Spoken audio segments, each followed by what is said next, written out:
Welcome to Your Next Level Now with your host, Bob Donnell. As a human behaviorist, Bob has helped people from every walk of life reach their next level, both personally and professionally.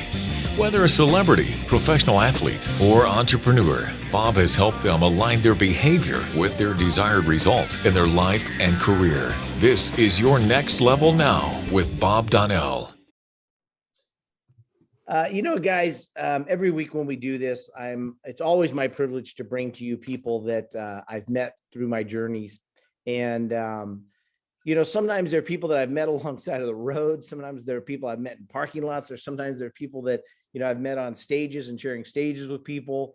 There's people that I've met through introductions from other people. And it's always just one of the greatest privileges of mine to introduce great people to other great people. And so, today, TroyMcLaughlin is somebody that's a podcast. He's done over 170 interviews of all kinds of leaders. And, me, teaching interview mastery, one of my biggest, funnest things to do is interviews. And so when I get to sit down and have a conversation with somebody, my style is more just like, Frank, let's just have a conversation. Let's just share. And, So Troy is very much the same way. We've had a conversation on a Zoom about a month and a half or so ago, and I found him delightful, just a great spirit, great individual, great human being that I know there's going to bring a lot of value because of the experience that he's had. And guys, we all know that price paid is everything that we've experienced in our life leads us to who we are today. So how we utilize that. So welcome, Troy. Thanks for being on the call. Well, thanks for being on having me on. It's different to be on the other side of the mic when somebody's asking me questions. So feels like I'm on the hot seat. Yeah, it's like, wait a minute, I don't have quite control of this conversation, so I need to keep on my toes. I hear you. Well, man, you've you're married, you've got kids, you've got a podcasting, you've got, a lot of things going on, a lot of moving pieces in your life. What prompted you, when you've got all the moving pieces, to start doing podcasting, which just adds another piece to the puzzle? It wasn't even intentional at first. I thought I was going to write a book, and I started recording them, and I thought, well, shoot, after I did a few of them, I might as well start a podcast. Why not? And really just, there was no, and I wish I would have probably been more intentional in looking in retrospect, but I wouldn't trade one piece of the journey for anything. I started off, my first interview was a guy named Patrick Reagan. It was way over my head. It was literally, they get a hold of me. They think he's in England. They think I'm in England. And they're like, well, aren't you going to come on right now? I'm like, it's like 3 a.m. here. And I said, no, I can't do that. We can't do that. And I mean, here's a guy who started a ministry working with youth called XLP Ministries, and worked with youth for years. And he started as a teenager. He did it for almost 20 years. And then his health kind of took a seat back. So he walked away from that. But now he's still currently working and everything else. But somebody else has taken over that, just the day to day, because his health was, and I just found this out a couple months ago. But the funny thing was, we're talking, and he's talking about, he says, yeah, I was on earlier with BBC today, and we were talking, and he's talking about being with the prime minister. I'm thinking, I am way out of my league. I'm just way out of my league. And it started like that. And then there was a step to step to step. And really, if I look back, the conversation I'm having with you today is a direct conversation. I mean, is a direct link from that first interview. And it was just taking these steps, right? And I think oftentimes we want to know all the steps, but we don't get, that's not the way life works. Yeah. But if we're clear with our next step, Dallas Willard said this, and he was a theologian, but I think this will kind of model, in a sense, what this means. He says, what's the will of God to do the next right thing? But I think oftentimes if we can take care of our next step, whatever that may be, and that be the correct step. Now, we have many, many choices, but if we can get our feet firmly to the next step, because you talk about next level, we have to take a next step, move in that constant or consistent movement. Then we're here today. It's Bob Donnell. It's what is it? How many years? 2013. So almost 8 years later, 250 plus episodes. And you're like, I had somebody ask me at work the other day. He said, well, how do you get people on your show? And I says, really, it's quite simple. And Hmm. he says, no, really. He says, how do you do it? He says, you ask people. And it's just, Okay. that's, I think sometimes we think that life can be incredibly complex at times, but Yeah. oftentimes it's much simpler than we think. And I think if we come in with a sense of gratitude, curiosity, treating others like we want to be treated, um, and really, I think what I've learned in my bio, I talk about being a papa or grandfather. What I've learned from my 4-year-old, or he's going to be, well, he'll be 4 this year, nearly 4, and is he lives in the present. Hmm. How often do we live in the past? We live in the future, but we don't live in the right now. The most Right. important moment I have right now is with me and you, and we're talking, because that's the moment I have. I don't have it. I don't have 5 minutes ago before we got on, and I don't have 5 minutes in front of me, but I do have now. And if I can take care of and curate now well, my life can be incredible. Yeah. And So why a podcast? um, well, initially it was just a recorder, just like I said, to do recordings. But what I And discovered was what I guess okay. I'm just interested in is so many people are wanting a podcast, wanting a podcast, wanting a podcast, right? And so it's kind of the buzzword now, right? It's kind of Right. the buzz thing. But back 8 years ago, it wasn't. So it morphed into something bigger than it was started out as. And you've got this. What's the name of the podcast? I love the name. Tell people. This undivided life, and then the tagline is fighting together make life whole again. So And I love that. And so if I look at that title, I go, okay, I get why he's doing that. When you started it, what was the real reason you took that first interview? like I said, I was going to try to write a book, so I thought I need to do a bunch of interviews. And then what the momentum that kept me going was, man, I really love this. I mean, the time went by like this. I felt I was in my zone. I just had an interview 2 days ago. Good friend of mine. I've known, and part of it was this journey, right? And we're friends now. So, I mean, this is the gems that I get along the way. I Yeah. get to meet people, not only meet them, but become either friends or they become integral parts of my life because I took a chance or I asked. Um, and I just love that. That's, I think Bob Goff talks about this. He says, who are the 7 or 8 people going to be around you when you're laying in your deathbed, right? Mhm. Who are those people? And I know that we're always influenced by those who are closest to us. So I had this interview, and toward the end of the interview, this guy's named Doug Birch, and he said, Troy, he said, I've always enjoyed your interview style, but he says, what I've noticed is, and this is cool as an interview to hear this, right? Is, man, you're really getting good at this. There's a question behind the question. And you go, oh wow, because I take it as a craft. I mean, I'm like, not only do I enjoy it, does it get me jazzed, but it's a craft that I can do better. And what I'm trying to do is like, how can I get just a little bit deeper? That question behind the question. Um, if I were to ask you a question, it's like you answer me, but you may say something, and I go, okay, wait a minute. You don't get Right. away with that. Let's get a little bit deeper. And he even references, he says, some people may not enjoy that because they want to give their answer and then move on, not go Right. any deeper. And he says, you want to go deeper. And I do, because people, to me, there's something about them that's beautiful, and I want to know, and I want to know their stories. And so in a sense, that's why. And then this undivided life, the reason why we came up with this show, and I've got a co-host we do 2 shows a month. And then I thought I was going to be able to capacity wise do 1 interview a month. And you know how getting interviews is it's arduous. I mean, to it's just all these things in a row, and it takes time. You've got blocked out time and emails and schedules. And even if you've got schedulers and the whole 9 yards. And I just thought my capacity, because I work full time, I thought, well, I'm only going to be able to do 1 interview a month and 2 shows with Scott.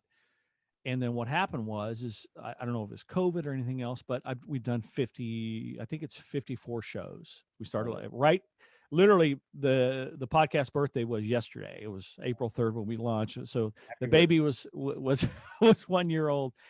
And the show really is about, we're pulled in a million different directions, but we pull our whole selves no matter where we go, right? And oftentimes we try to segregate ourselves, but we never do that effectively. We can kind of do it for a bit where okay, I'll just take that work part and I'll take that personal part, put it over there. but that's not how our lives work. Who do you know that has done that the best, that you know personally? Who do you know that has done that? That's integrated? Yeah, the best. That like that? My grandson. Hmm. He's 4 years old. He doesn't care. He doesn't literally care about, he's not, I know he's not thinking, well, gosh, what's so-and-so going to think about me today? He knows that mama and daddy love him. He knows that papa loves him. And he says, let's go, man. Let's go on an adventure. Right. And I think if we can get to that point in our lives where we kind of take a deep breath and go, it's okay. Well, let me put it this way. I think it was Merton who said this, that one of our greatest, we self-reject ourselves all the time. My grandson doesn't reject himself. He's not questioning when he walks into the room, who am I? What am I doing here? He's like, Papa, let's go on an adventure, Graham. Right? So how do we get back to that childhood sense of just adventure and wonder, and not be so in our heads and worried about what other people think, because they're thinking about their own stuff. We think they're thinking about us. Right. We think they're how do we get back to that? Huh? How do we get back to that? You said, how do we need to get back to that? How does somebody do that? I mean, right now, especially as COVID's, people are starting to go back to their, what they're calling normal lives. They're having to reintegrate, and they're having to reintegrate different things they haven't had to do for the last year. How do they get back to that childlike wonder and sense of curiosity? I think one thing, you have to be intentional about it. You have to start to question when you walk into a room and you start, let's say, for example, you walk into a room and you start to, that narrative starts to go like that. Well, why, what are they? It's like, wait a minute, why am I thinking this way? I mean, at least you've got to start to, when you get that thought, or when you start to go down that road, because they've done this with science. They know this with science. When we start to, these old ways of thinking, they kind of create these kind of grooves in our brain, right? And we kind of fall back into them. And the only way to get out of them is to actually create a new kind of there's an author out called, his name is John Acuff, and he calls it soundtracks, right? The new book he's just coming out with. We have to create another soundtrack in our mind. And we literally have to be intentional about it. If we fall back into whatever that groove is in our lives, and we go on repeat, the record player goes in that one groove, and we keep it there. We don't intentionally lift it up and go, wait a minute, this is what I'm thinking. This isn't true. I think it's true, but it's really not true. Because we've just got we have so many inputs in our life. And here's the other thing. I think part of the thing is we have to literally separate from Abraham Joshua Heschel talked about in 54. If I pull up the quote, I might get the quote here. I know I've got it somewhere, but what he talked about was we needed a separation from technological civilization. And that was in 54. We're not going to get completely away from what we need to do is separate. In the Christian or Jewish tradition, they call it Sabbath, right? We just get away, we rest. We know that resting, literally, and pulling away from things is really good for us. Cal Newport, and he's done a couple of books. One is called Deep Work, right? We know that being always distracted, always hitting the dopamine hits, what our phones do, we don't have any attention span left. And it's because we keep hitting those things. So what we literally have to do is kind of separate and be intentional. And it's hard to do that with all of our distractions. But it literally starts with, what's the thought that's coming into my mind right now? Is it a good one? No. Okay. How can I start to think about something else then? And then question the narrative. Question the narrative. Is this true? Well, no, it's not true, but I just lean into it. I'll relate a story to this, and I think this gives some context. I was 18 years old. I walked into a restaurant. I grew up pretty poor. One time we lived in a garage for a bit. And so we walk into this restaurant. I remember as a kid, we always got the one hot dog or one hamburger or whatever. It was just, this was it. This is what you get. This is the buck or whatever you got to spend, or just because we didn't have the money. And I walked into a restaurant. I was with a couple. I was going to college at the time. And I ordered, it was like, I think it was Carl's Jr. I ordered a sandwich and a drink, maybe some fries. And then he ordered 2 sandwiches. And I thought, what? Why is he doing that? You can't do that, right? Mm. And this is how, because of our lenses, oftentimes we see the world the way we see the world, right? And we need sometimes to someone to come in and say, hey, wait a minute, there's more over here. You're just missing. And it's changing the way we think. And I think that is work. I mean, that requires work on our part. It requires curiosity, requires intentionality, requires that we're disciplined at it. One of the reasons why I believe you probably gotten to where you at, you've been disciplined, you've been intentional, and you've had to say, okay, no, wait a minute, this isn't. I was here once, but I'd like to move on from that. What are some of the things that are some of my thought patterns that I have that really aren't helping me, that aren't true? And I think we have to be self-aware, question ourselves, and ask that question: is this really true? Is this really true about me, or is this really true about others? Like I said earlier, oftentimes what's going on in our head is just a bunch of noise, and if we could just question it at times, that. So Yeah. hopefully that I felt I meandered a bit, but hopefully I answered that well Yeah. enough for you. What are some things, what's more important, to move towards something or away from something? Have you found in all your 170 interviews? I like what Bob Guff does. He ends one thing every week. He just ends it. It's like, we're quitting this. He literally quit his law practice a few years ago. I mean, he set everything up to do it, but he just saw him walking away. And here's the thing: if we're walking away from something, we're walking towards something else. We just are. If we're saying yes, I said yes to you this morning, which means I'm saying no to something else. So I think it's an if and it's a both. I think if you're in a really, really bad situation, let's say maybe it's a relationship that's just horrible for whatever reason, getting away from that is the most important thing to do, right? But now getting away from it, you're walking towards something that's better. It may feel like it's not better. It's like, ooh, I don't know what this is going to be, but it's certainly better than where you were. So I think it's an if. It's a if and both. Okay. Fair enough. When you talk about some of the things you have to walk away from in order to be able to receive something new, right? We have to empty our hands to be able to take something on new. Right. What are some of the things that you've had to leave behind in order to get to where you're at today, so that you could be undivided in your present state? One of them was just literally being intentional about being in the now.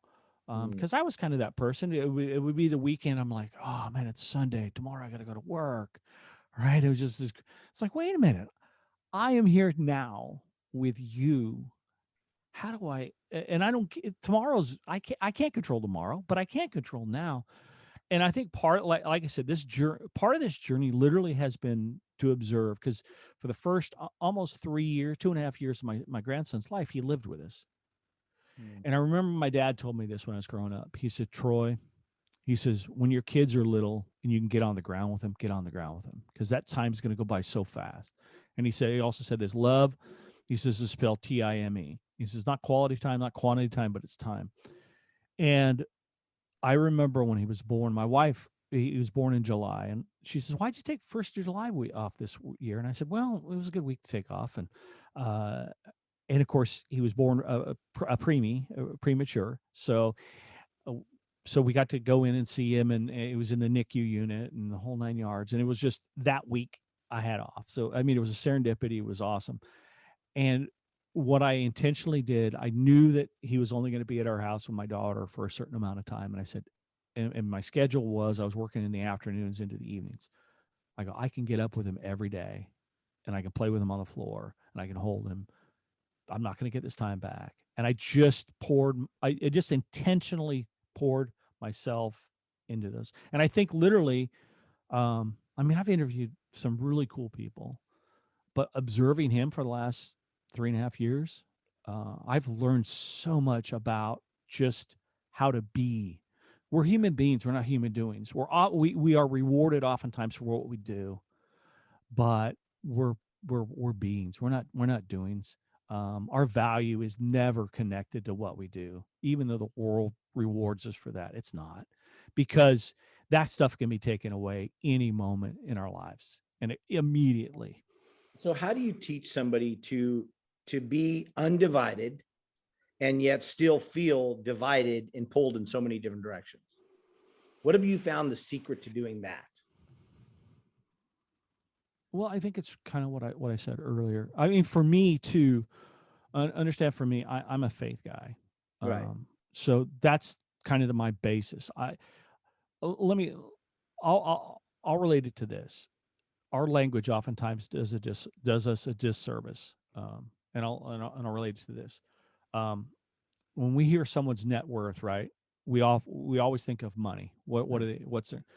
And yet, if we were to reframe that and say net worth is what you're really worth, you and I and everyone else has infinite worth. We're miraculous. These are miraculous beings. So if I walk into a meeting, let's say I'm pitching you for something, and I walk in and I just flop. I mean, I fall over myself. You look at me and you go, guys, this is terrible. This is horrible. Um, all I walk away with is no money, right? You can't take away my worth. I walked in with infinite worth. You don't get to give it to me, and you can't take it away. So when I come in with that, for me, if that's my basis of life. If I know that I'm infinitely now, that does it mean that I don't have doubts? Oh my gosh, yes. Does it mean that I don't screw up? Of course, every day. But when I can lean into that, like my grandson, he can lean into the fact that he is the beloved of Lauren and Jeremy and Nana and Papa. He's it, the other stuff. He's not worried about the other stuff. So I can lean into that sense of I'm the beloved. I walk in. That's me. You can't take any. Bob can't. Mike can't. Tom, whoever. They can't take that away from me. And for me, if I can push people at least to understand that, and you don't have to be in, you don't literally have to be someone who's of faith. That doesn't matter, to know that you have infinite worth. You're a miracle, right? I mean, you're literally a miracle. If you're walking today, you are a miracle. It's like 1 in 5 million sperm got to the, I mean, so I think sometimes it's the reframing of how we think about things. Okay, wait a minute. If I can lean into my miraculousness, that life is a gift, it's an incredible gift. Um, then some of the other stuff, and then the practical stuff is you really have to start to create boundaries. Say no.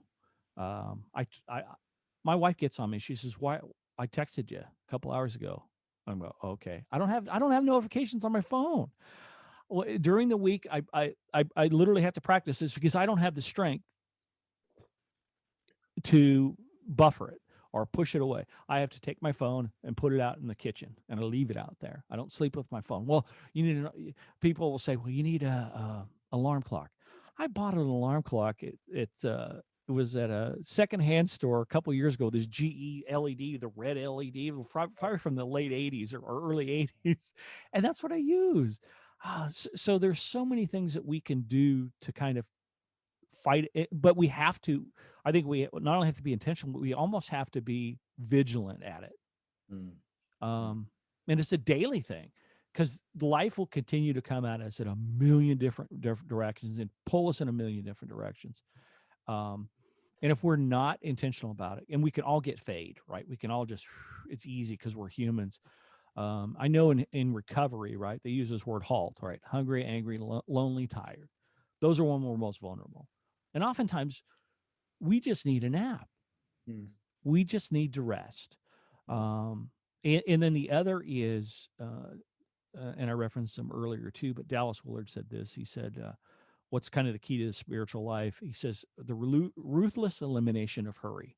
Think about when we're in a hurry, whether we're trying to get out the door and how short we are with people. It's like, well, she cut me off. And okay, it's because we're in a hurry. How do we start to get our pacing better? Because oftentimes, if you're a musician, right, if you're out of rhythm, things don't sound well. How do we start to get into rhythm? We look at seasons in life, right? We're in this season. We move from this season to this season.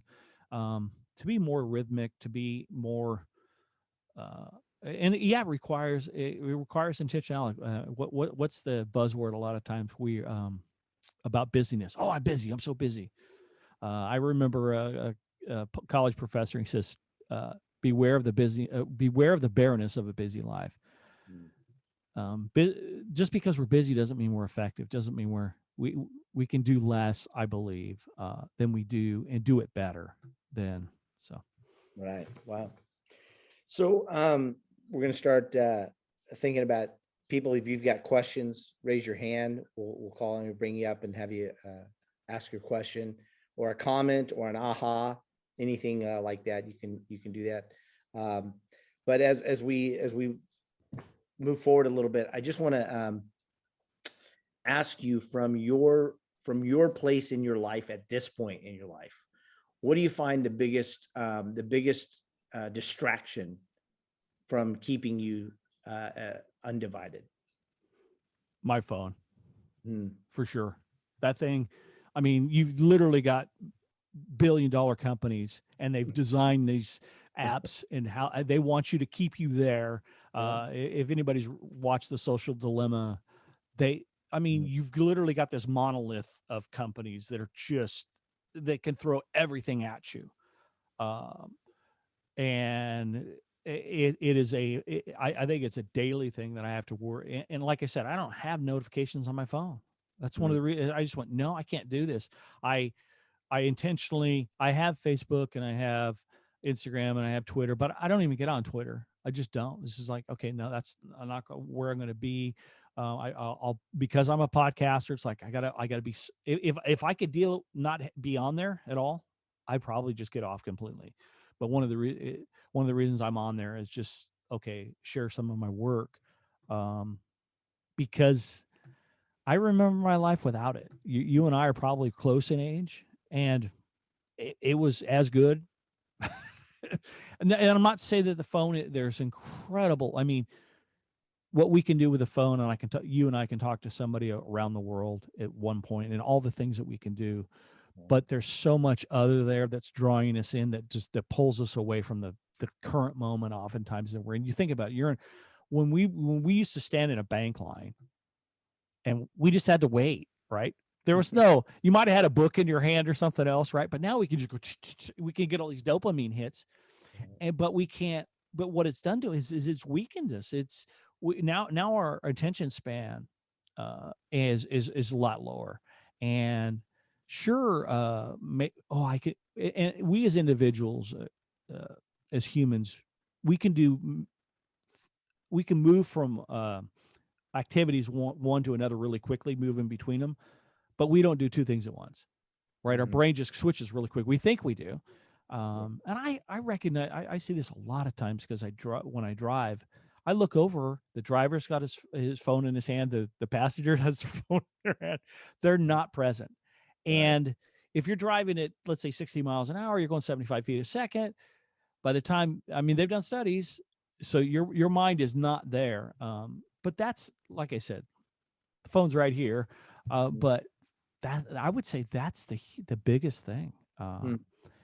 And I would say if you can get a little bit of detachment from that, however that is, create some boundaries, be intentional like I do during the week. Like I said, you don't have to have your phone for your alarm. You don't have to have it in your room.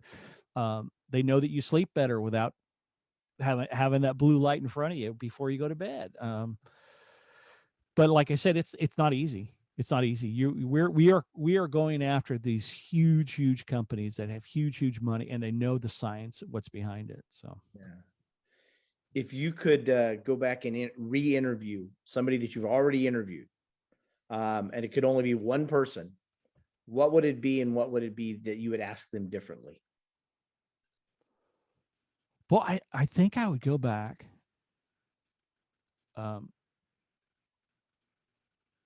And I would probably interview Patrick again, because that was my first interview.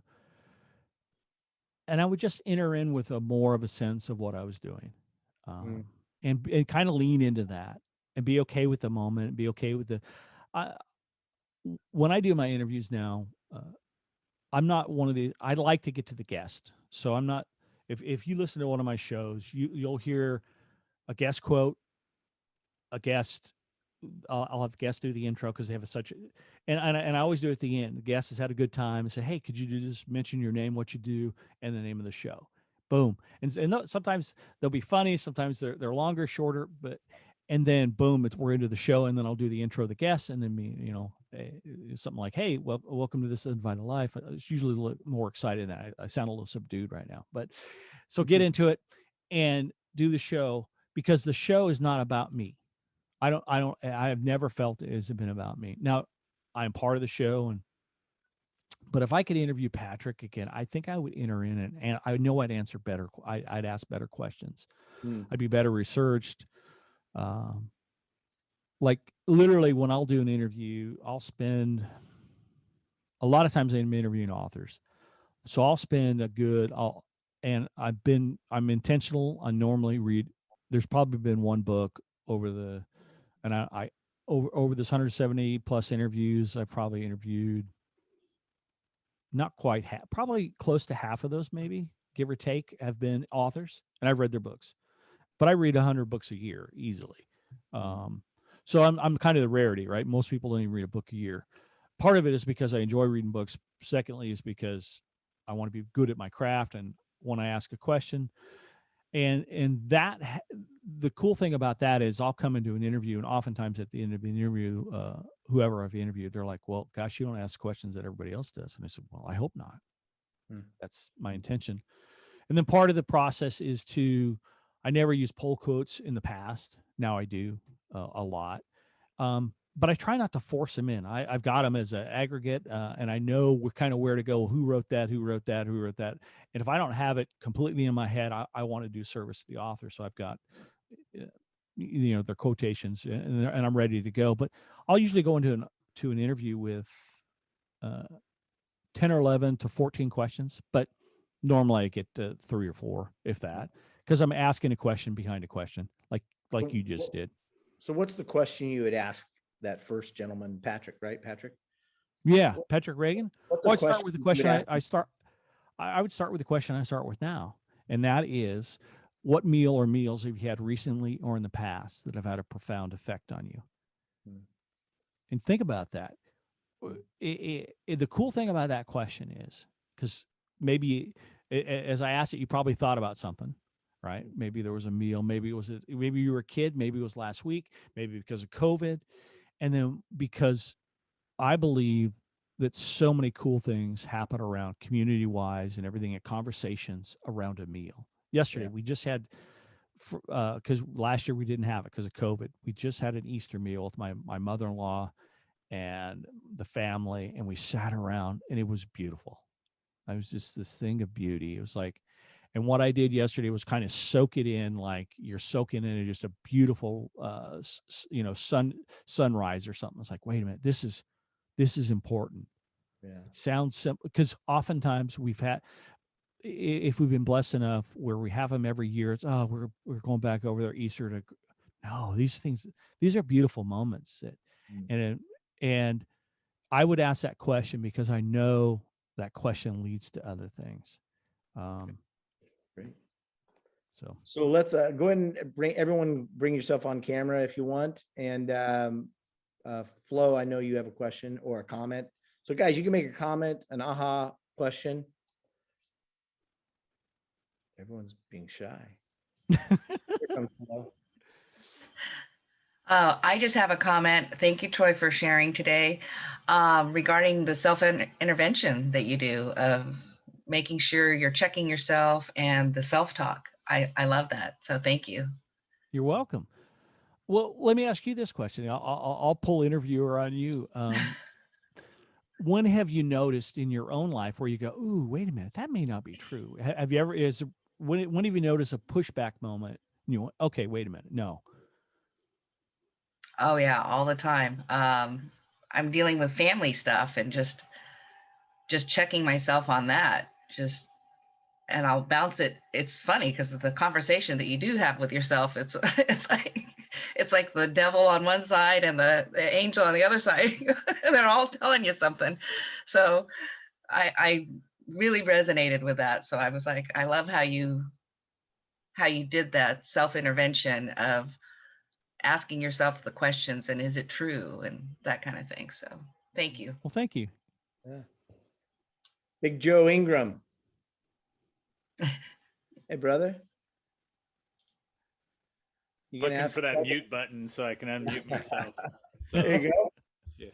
It doesn't matter which social media I'm on, I'm muted for some reason.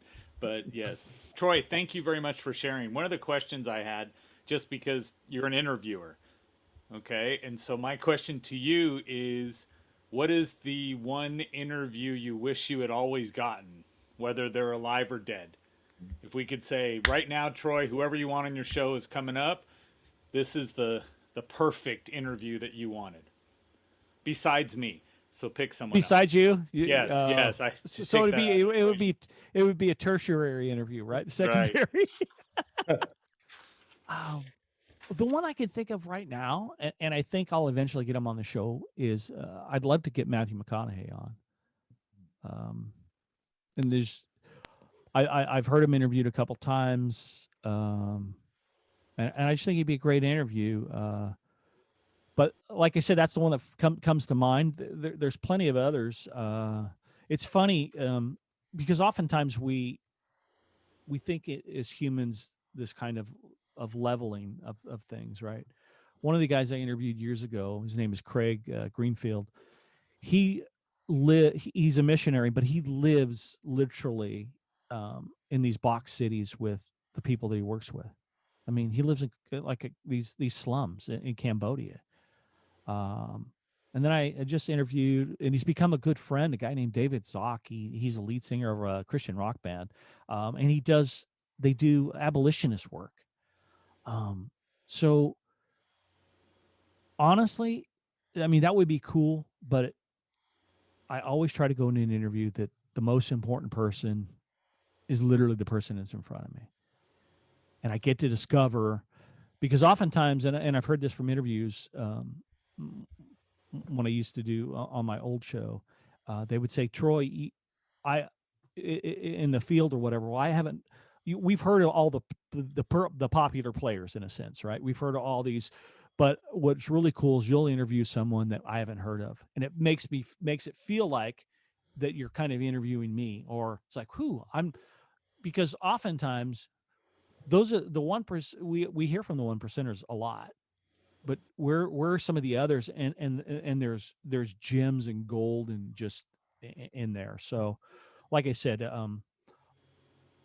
my intention as an interviewer is to make sure that person in front of me, literally at that moment, is the most important person in the world, because they literally are.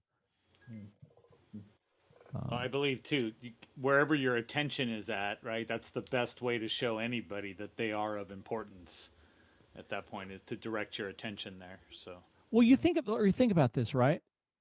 Isn't that a gift? If you can come into a room and I look at you and I look you in the eyes, because we all have these, I think we call them internal BS meters. Mm-hmm. They don't care about me. But when you know they do, irrespective of whatever, quote unquote, the world says our level is, that's a gift? I mean, because Maya Angelou said that, right? It's how we make people feel. How can I make someone feel better than when they walked in?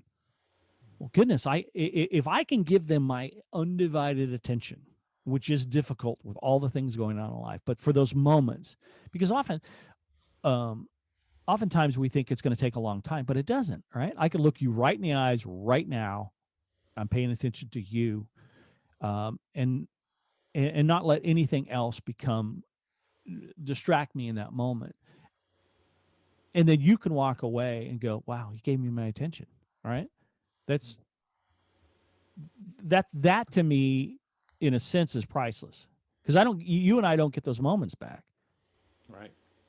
So, and in that would be in the world today, that's what, flirting, right? Nobody understands even how to take it when you actually give them undivided attention. They're like, I don't understand what's happening. This is awkward. Yeah. Well, and not only that, it's because as a society now, we've practiced being distracted. The squirrel, our head's going everywhere, and so it's. I'm sorry, what? Yeah. But it's hard. But it's even and I've seen it in my kids, my son especially. Right? He almost always has his phone in his hand. Yeah. No matter what. And we know they've done enough studies. We know that that's not the most healthy thing for us. It just Right. isn't. So hopefully I answer your question. So. Absolutely. I wrote down Matthew McConaughey. It's right. So when I run into him, I'm going to say, Yeah. you know who you need to interview with? There you go. So, Yeah. Thank you. Earl, yeah. you got something to share? I'll speak up, Bob. I have Okay. been counseled recently to spend 2 days on my business and spend the other 5 days of my week in my artistic painting gifted space. It's a very interesting challenge to not feel guilty that I'm not doing my Mhm. business or being a business person, and knowing, and she just said part of your healing ministry is to paint and give people paintings to be a part of their healing journey. It's a very interesting thing, because to be in my artistic space, as I've been conditioned to believe or feel that that's not going to move me forward in life. So when you're with someone and they're being counseled to do something like that, how would you help them understand not to feel guilty that they're not busy with their business enough? Well, part of that, and I heard this the other day, our brains, we're in that back part of our brain and the front part of our brain. We can't be in both parts at the same time. If we're in that part of fear, creativity, empathy, we're not there. Right. So when we're thinking, oh, if I don't do this, that's fear-based, right? It's really difficult. We can't be creative. We can't be empathetic. And I think what she's saying is you need to lean into this incredible creative side that you have. And I think from those moments, some of these business challenges that you probably face, some of those ideas will just naturally come. Think about, maybe you're in the shower one day and you're like, no, I'm just having a good time. And all of a sudden it's like, where did that come from? Right. Because our brains need that rest. They need to be in that kind of just creative space, because when we're in that flight or flight, your brain's just thinking, I got to survive. Right. In that fear-based, whatever that is. And oftentimes a lot of business situations are fear driven. They can be, not all of them, but it's like, oh, I got to, right. It's this have to thing. And when we kind of lean into art, lean into adventure, I think a lot of those answers that you're probably looking for are there. And oftentimes, how often have you tried to force out a creative answer? It usually doesn't work. I know that Stephen King talked about just this idea of discipline.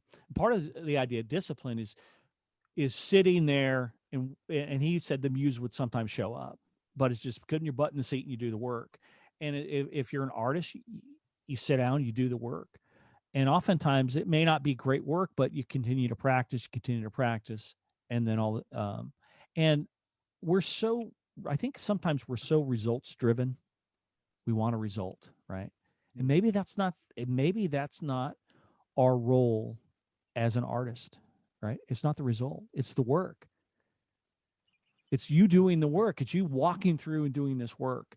And that's the gift, right? That's the true gift, because it's a gift to you. You get to express you in what you do. And that's beautiful. And nobody else does it exactly like you do. And the world is at a loss if you don't give us your gift, whatever that is. Mm-hmm. So Thank you. You're welcome. Well, guys, as we wrap this up, be thinking about things that you've heard today, how you can apply those things in your life.